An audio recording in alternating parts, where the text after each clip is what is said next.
top 1% of real estate investors aren't smarter than you, they just make offers differently. And that gap is costing you deals right now. We're not talking about small tweaks. We're talking about a fundamentally different philosophy that separates the hobbyists from the empire builders. While most investors wait until a deal feels perfect, the elite are submitting offers before the coffee gets cold because they know speed plus preparation beats hesitation every single time. Think of it like fishing. The amateur waits for the perfect weather, but the pro already has 10 lines in the water. The catalyst here isn't genius. It's systems top investors have built offer machines that remove emotion, reduce friction, and compress decision-making from days down to minutes. They've essentially industrialized the art of the offer, turning what most people treat as a nerve-wracking gamble into a repeatable, almost boring process. Remember 2019, when everyone was screaming that the market was too hot to touch, and the top players were quietly submitting 30, 40, even 50 offers a month?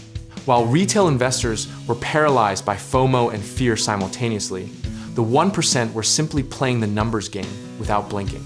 Here's the hidden engine driving all of it. Top investors underwrite to the deal, not to their feelings, which means their offers are built on cold, calculated math rather than hope and hype.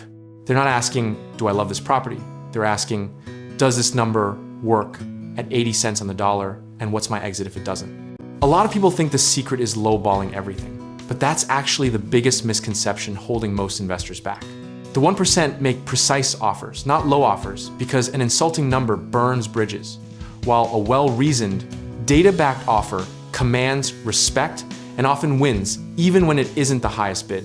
The psychological edge is real elite investors have conditioned themselves to feel absolutely nothing when an offer gets rejected, because rejection is just data, not defeat. One veteran investor famously said, "My best deals came after my 50th no of the month." And that kind of emotional armor is built through volume and discipline, not talent.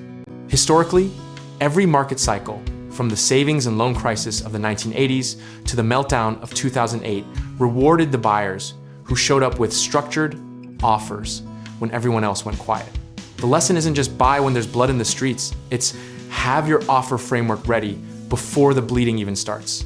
What the community of top investors knows, and rarely advertises, is that the terms of the offer often matter more than the price itself. Creative structures like seller financing, subject to, or flexible closing timelines win deals that cash can't. You can literally buy a property with a lower number if you give the seller something they value more than a few extra $1,000s. Practically speaking, you should be building your offer criteria in advance. Know your maximum allowable offer formula, your minimum acceptable return, and your walkaway number before you ever look at a listing. That pre-commitment to process is what keeps you from overpaying in excitement or under-offering out of fear. The irony is beautiful and brutal. Most investors spend 90% of their time finding deals and 10% learning how to actually make the offer. But the 1% have it almost reversed. Your offer is your product, your pitch, and your profit margin, all wrapped into one document. So treat it like it matters. Discipline, sizing your commitments correctly, and submitting consistently, even imperfectly, will always outperform the investor waiting for certainty that never comes. The market doesn't reward the most knowledgeable investor. It rewards the most consistently active one. You don't need to be fearless. You just need a framework that makes fear irrelevant. And then you execute that framework, whether the market feels good or terrifying.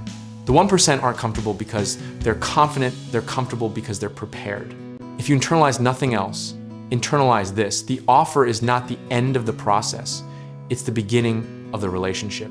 And the best investors know how to structure that first impression to create optionality no matter what the market does next. Your wealth is essentially a reflection of the quality and quantity of offers you've been willing to make. Whether you're ready to make your first offer or your 50th, check out our links in the description below. We can help you get started with real estate investing, connect you with trusted home contracting work, and introduce you to lenders who actually understand investor deals.